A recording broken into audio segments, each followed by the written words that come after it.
Christmas was approaching, and I found myself unsure of what to do. For the first time in years, I would be spending the holiday alone. For the first time in years, I had no place to go. It was going to be a lonely Christmas. So, how did I end up here? Because I was considered strange, different, at least that's what everyone kept telling me. You're no son of mine. To think I married you, you disgust me. Sorry, but you're not welcome here. You'd think I was a criminal, not someone simply trying to live their truth. I had gone from being a happily married 30-year-old architect with a promising future to a person discarded, with no future. The guys on the construction site where I had helped design a project made it very clear what they thought of me, and what they would do if I showed up again. My parents turned their backs on me, my wife kicked me out with only the clothes on my back. The company reluctantly let me go. Every door slammed shut. And here I am, staying in a dingy B&B covered by Social Security. I went from living in a 5-bedroom house in a nice neighborhood to a cramped room in a rundown area. I barely have room to move. The walls are soaked with damp, making everything, including my bed, wet. The B&B owner packs as many guests in as possible, and I'm forced to leave during the day, as though I'd want to stay longer than necessary. It's Monday, so I go to the job center. It feels pointless, but if I don't show up, my support checks stop, and I'd have to leave my tiny room. As usual, they tell me there's nothing available. The tone they use makes it clear that nothing ever will be. I wander the streets, lost in my thoughts. I no longer have hope.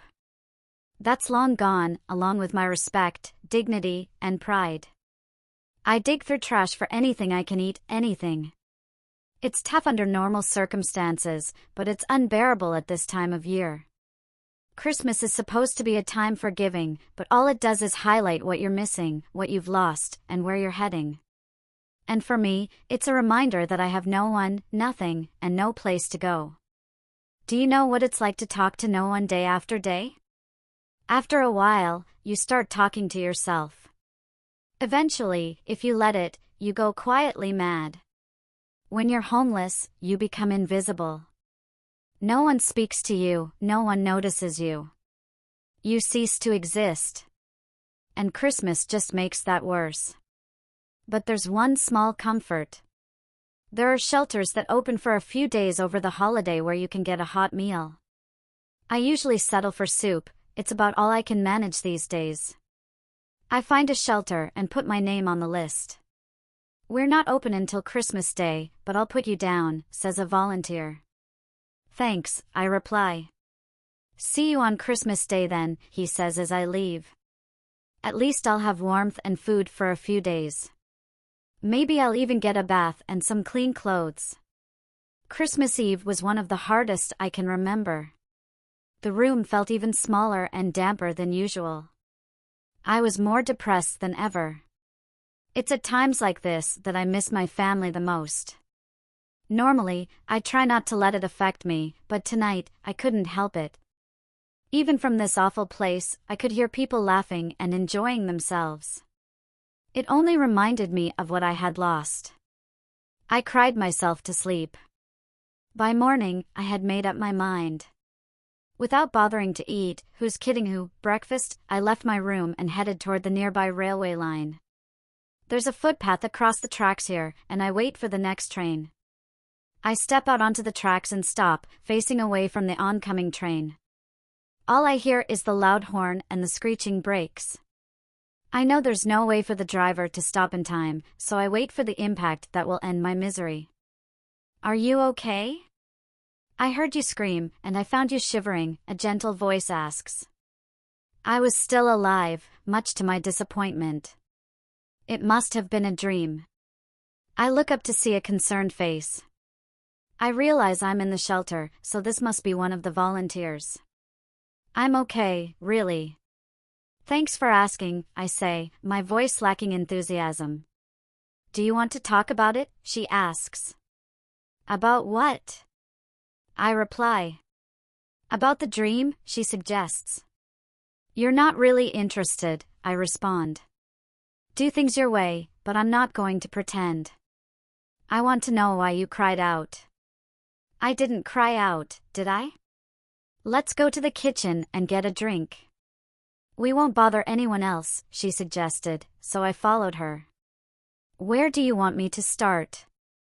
I asked after she handed me a drink. The beginning works as well as anything, she replied. About a year ago, I was what you'd call a successful man. I'm an architect, or at least I was. Ever heard of the Hymeds building in Sheffield? She shook her head. That was my project. Anyway, life was good. I had a solid job, a wife, and parents. So what happened? She asked. I lost it all, I said quietly. Why? How? You wouldn't want to know, I said, feeling defeated. I do, otherwise I wouldn't have asked, she insisted. But you'll hate me. Everyone who knows does, even my parents, I said, tears starting to well up. She waited for me to calm down and then said, James, I'm here for tonight and tomorrow night. If it's as bad as you think, I only have to put up with it for that long. Besides, you'll be asleep for most of it. Why not tell me, and I'll decide if I hate you or not. I took another sip of my drink, thinking about what she'd said. She must have seen the struggle on my face because she added, Look, I won't tell anyone. I decided to trust her. I'm a transvestite. Is that all? She said, surprising me. I thought it was something worse. I used to have friends who thought robbers were better than me, and you act like it's no big deal, I said, astonished. It's really nothing, she said. That nothing cost me my family, my job, and my life, I said bitterly. Not your life, at least not yet, she replied. Because of that nothing, I've spent the last year in places so bad even the cockroaches left. The bed in my current place is always damp, with mold growing on top of mold. I've lost all my pride, all my hope. So what made you cry out tonight? She asked.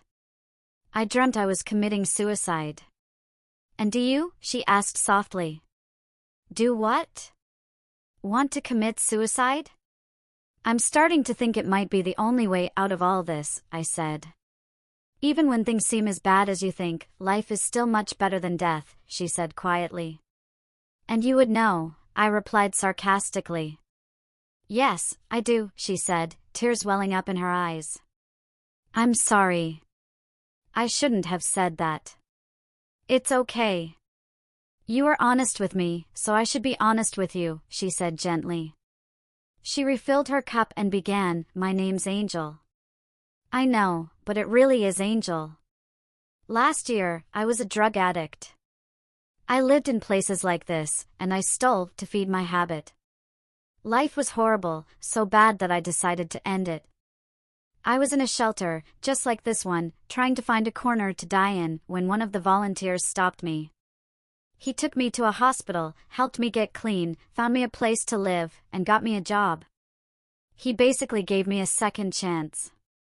Why did he do that? I asked. I asked him the same thing. He told me he had been helped before, and he promised himself he'd help at least one person in return. He made me promise I would do the same, she said. Have you? Not yet, but I hope it's you, Angel answered. But why me? Because you deserve help, and because I like you. But you don't know me. We just met tonight, I said. I still like you. So, will you let me repay my debt? She asked. I sighed, looked her in the eyes, and said, yes. And will you promise to help at least one person in need? I promise, I replied. Then let's go home, she said, her eyes twinkling. And besides, I want to see you dressed. I couldn't hold it together any longer and just broke down in tears.